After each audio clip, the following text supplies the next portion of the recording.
L'intérêt du pâturage itinérant, c'est de proposer à nos bêtes un pâturage nouveau chaque jour. Donc une herbe qui est propre, dans lequel il n'y a pas de parasites et qui en fait leur permet de se nourrir parfaitement bien, avec un plaisir de se nourrir, d'avoir droit à une végétation équilibrée, diversifiée, dans lequel ils vont pouvoir trouver tous les éléments dont ils ont besoin pour couvrir leurs besoins que ce soit voilà, essentiel et minéral et autres. On est très content de ce système. Les animaux apparemment, eux aussi sont très heureux. Ça nous est arrivé par exemple des fois de vendre quelques bêtes qui s'évadent des clôtures et qui partent droit sur le circuit avec qu'une idée, c'est de retrouver leur troupeau et de retrouver ce mode de vie voilà, itinérant où elles connaissent le goût des herbes de toutes sortes de terrains. En fait, elles vont dans l'année, on peut dire, sur à peu près 3 ou 4 000 hectares. Elles n'ont pas besoin de se déplacer énormément puisque on les met sur des terrains où la végétation est déjà très haute. En fait, ils reviennent jamais sur le même terrain avant 3 ou 4 mois. Donc, quand ils arrivent, il y a vraiment une certaine quantité où on peut comme ça nourrir un troupeau aussi grand, mais simplement sur quelques hectares.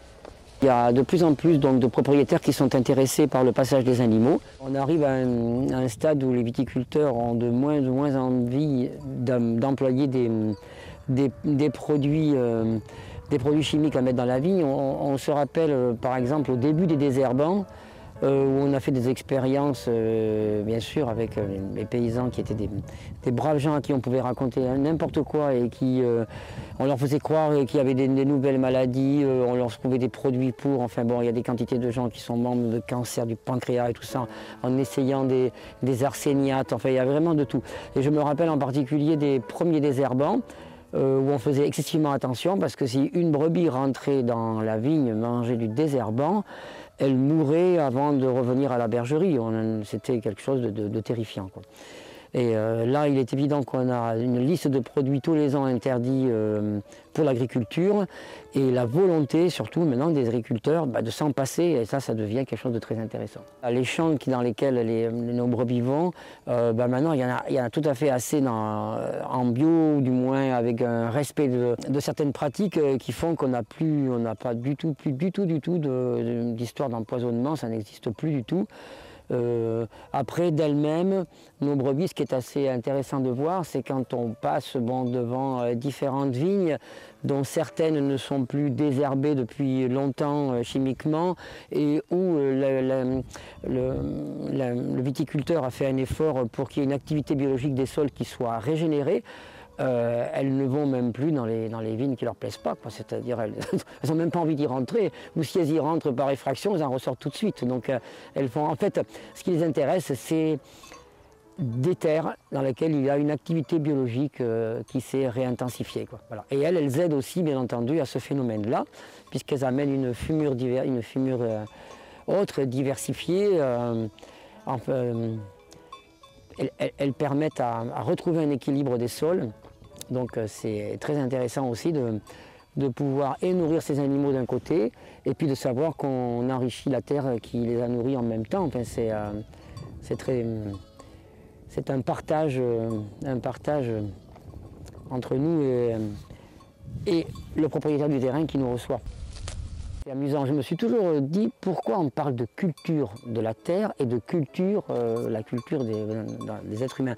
Et en fait, j'ai été très content quand je me suis dit tiens, la culture, en fait, c'est la véritable culture, agriculture, c'est mettre des ferments dans la terre pour qu'elle se débrouille toute seule à créer.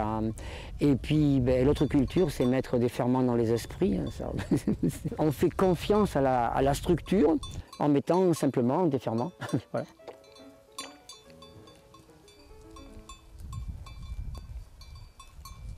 Non, Petra, non, il n'y a pas de travail, viens ici. Bon, alors donc voilà, donc ils ont une parcelle là, je pense qu'il doit faire à peu près 3 hectares, 2 hectares et demi, 3 hectares.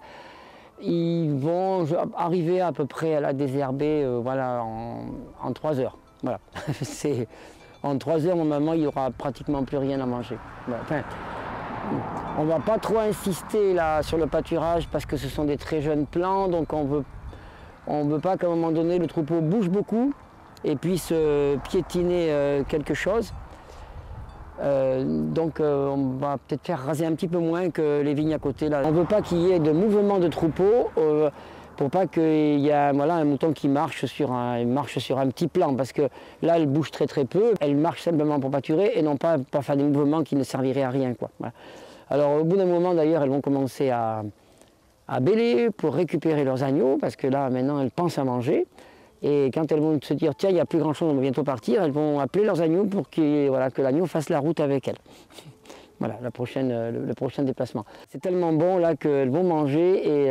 Alors après, c'est un petit peu le problème des grands troupeaux comme ça, parce qu'elles ont tendance évidemment à ne pas se retrouver tout le temps avec leurs agneaux.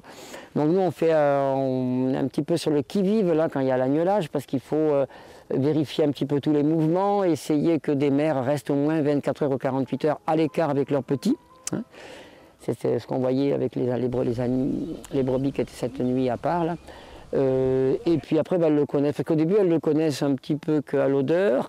Après, elles le connaissent également au son de la voix et aussi à la taille, à la couleur. Et du coup, après, il y a pratiquement plus de chances qu'elles les perdent, malgré l'importance du troupeau. Elles vont toujours reconnaître, et surtout l'agneau, lui, va reconnaître le bêlement de sa mère parmi tout ça. Dès qu'il a 4-5 jours, il sait si c'est sa mère qui bêle ou si c'est une autre brebis. Donc là, ce qui est intéressant dans un pâturage comme ça, c'est qu'il y a, contrairement à une prairie, on a des familles de botaniques très très diversifiées. Les grandes fleurs jaunes, c'est de la moutarde, mais on trouve après aussi des laiterons, on trouve toutes ces plantes qu'autrefois on allait dans les champs ramasser pour nourrir les lapins, parce que les lapins on les nourrissait avec des plantes très très riches. On a certaines plantes qu'on dit de repeuplement, comme la picrine phosvipérine, qui est une plante à très haute valeur fourragère parce qu'elle est pleine de minéraux et les animaux, ils vont peut-être pas tout manger là parce qu'il y en a trop. Hein. En fait, ils savent très très bien s'arrêter quand ils ont un excédent quand ils sont en excès sur certaines composants de plantes, quoi. Mais autrement, elle leur fait excessivement du bien sûr parce qu'elle permet. Alors l'intérêt de ce style de pâturage justement, c'est de tout trouver. Ils ont un petit peu des apports de sel quand même de temps en temps au niveau des. Mais autrement, on leur apporte absolument rien comme complément, quoi. Voilà. Donc ça c'est un système qui nous plaît, qui passe évidemment comme être on ne peut plus écologique. Nous on a vu l'importance du troupeau, on ne s'occupe que de eux toute la journée et tous les jours de l'année. Donc on peut avoir ce système de pâturage itinérant qui est très contraignant au niveau main-d'œuvre, au niveau temps à y passer, hein, puisque il faut compter pour un troupeau comme ça, au moins 15 heures par jour de travail, quoi. Ouais. Ouais. Donc on est pratiquement tout le temps deux pour ça. Bon, alors après il y a des jours très faciles parce que vu là où on n'est pas toujours obligé de mettre des parcs électriques. Quand on est contre une forêt, ils y rentrent un peu puis elles ressortent. Ou après d'autres, quand il y a les routes dangereuses, quand il y a et des fois il faut tout parquer. Ça, c'est aucun jour pareil, quoi. Donc là il y a maintenant la température qui a monté. La rosée qui est tombée et les animaux qui mangent très très vite, ils sont très contents. Elles ont fait leur repas en gaspillant un petit peu, là, elles en ont écrasé, elles n'ont pas tout mangé. Bon, ça c'était un peu normal parce que c'est quand même, il y a trop de certaines plantes, elles n'auraient pas tout mangé. Et elles se disent, tiens, s'ils nous rassemblent, on va aller ailleurs, on va avoir droit à du nouveau, du propre, du net, et puis voilà. Donc, je pense que là, elles vont suivre sans aucun problème parce qu'elles savent qu'elles auront une nouvelle parcelle entièrement nouvelle et propre, quoi. Voilà. Alors, on reste plus ou moins longtemps suivant les parcelles, hein, parce que des fois elles sont contiguës et des fois elles sont entièrement parquées avec des filets. Mais voilà, notre travail quotidien, oui, c'est d'aller d'une parcelle à l'autre toute l'année, c'est comme ça. Et alors elles sont pas du tout difficiles à contenir malgré que le troupeau soit énorme, parce qu'en fait elles ont de la nourriture à suffisance et Et voilà, du moment qu'elles sont nourries, des fois c'est plus dur de s'occuper de 100 brebis qui n'ont presque rien à manger que de 2000 qui sont rassasiées et contentes de vivre. Ça, vraiment, Si on nous annonce une tempête, on va les descendre dans un vallon où il n'y a pas de vent, par exemple. Hein. De toute façon, elles, déjà, quand il va pleuvoir beaucoup, elles descendent pour s'abriter du vent. Dès que la pluie s'est arrêtée, elles montent pour sécher. Alors après, à nous de leur permettre de faire ça, avec les filets, les clôtures, les cultures des voisins sur lesquelles on ne peut pas aller et tout. C'est pas toujours simple. Mais voilà, l'idéal, c'est effectivement de suivre un petit peu leur. Et alors, du moment que vous faites ce qu'elles ont envie de faire, ben, elles le font toutes seules, bien sûr. C'est pas sur la contrainte, c'est ce qu'elles veulent faire. Et après, elles ont une intelligence de la situation qui est quand même assez impressionnante. Alors on a des fois eu des problèmes avec des bergers qui n'arrivaient pas à s'occuper de ce troupeau, mais très souvent c'est parce qu'ils arrivent en se disant bon, une brebis c'est bête, c'est moi qui vais lui expliquer ce qu'il y a à faire et le mieux pour elle. Alors là c'est le pire de tout, ça, en général. C'est ceux qui restent le moins longtemps. Hein. En fait, elles ont une intelligence qui est complètement différente de la nôtre, bien entendu. Mais c'est une forme d'intelligence. Mais on ne peut pas diriger un grand troupeau comme ça, disons que si on ne leur fait pas une certaine confiance en fait. Nous, on a eu pendant très longtemps la ferme qui fonctionnait un petit peu comme une école de bergers. On a formé des quantités de bergers qui ne sont même pas des fois passés par des écoles et tout ça. Et ils ont appris leur métier véritablement, je crois. Enfin, ils m'ont même souvent remercié qu'on ait pu apprendre le métier aussi finement, mais en fait on leur a juste, il y avait une part de biologie, de connaissance des besoins des animaux et puis du respect d'un être vivant qui est différent de nous, mais qui a sa forme d'intelligence particulière qu'il faut apprendre à comprendre, à connaître. Alors le troupeau là vient d'arriver dans la deuxième parcelle de la journée, donc c'est une vigne qui est très différente de l'autre, c'est pas un petit plantier comme on dit, c'est pas une petite plante. L'herbe a été broyée au milieu en même temps que les sarments ont été broyés. Il y a beaucoup d'herbes qui subsistent sous les pieds de vigne, donc les propriétaires ont demandé le passage des moutons parce qu'ils ne veulent absolument pas employer de désherbant chimique et le désherbage mécanique va être rendu très difficile par le fait qu'il y a des vieilles touffes d'herbe à la base des ceps. Du coup, ils ne souhaitent qu'une chose, c'est que les moutons en mangent un maximum pour qu'après les outils mécaniques ne rencontrent que des herbes tendres et ils seront beaucoup plus efficaces et plus rapides.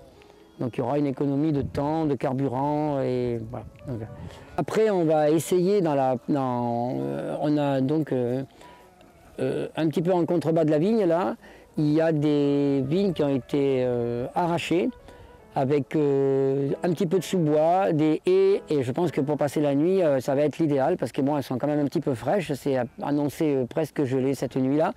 Donc on va essayer de les abriter et du vent surtout, et puis elles seront plus tranquilles que dans des rangs de vignes qui quand même les obligent un petit peu à aller toujours au bout pour voir ce qui se passe, quoi. C'est-à-dire ça les fait bouger davantage, quoi. Voilà. Et après on n'aime pas trop non plus les laisser dans la vigne, étant donné que bon, elles vont bouger les fils de fer pour rien, elles risquent déranger un peu le bon ordre établi des rangs de vignes, quoi. Voilà.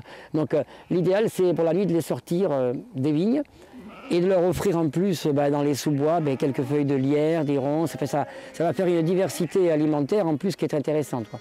En pâturage, comme ça les animaux aiment bien changer de type de pâturage, d'une prairie à une vigne, à une terre, travailler l'été pour des céréales, à un sous-bois, une bordure. Voilà, l'herbe n'est jamais la même et ça relance à chaque fois l'appétit et ça leur fait un régime particulièrement complet. En ce moment, le travail est plus compliqué avec l'agnelage. On va un petit peu récupérer à droite à gauche les mères qui sont restées maîtres bas, des fois dans les rangs de vignes. Puis on va attendre qu'elles soient calmées, voilà, qu'elles commencent à se coucher, puis on partira parce on sait très bien que le calme dans le troupeau est rendu, il ne va plus arriver à grand chose, quoi.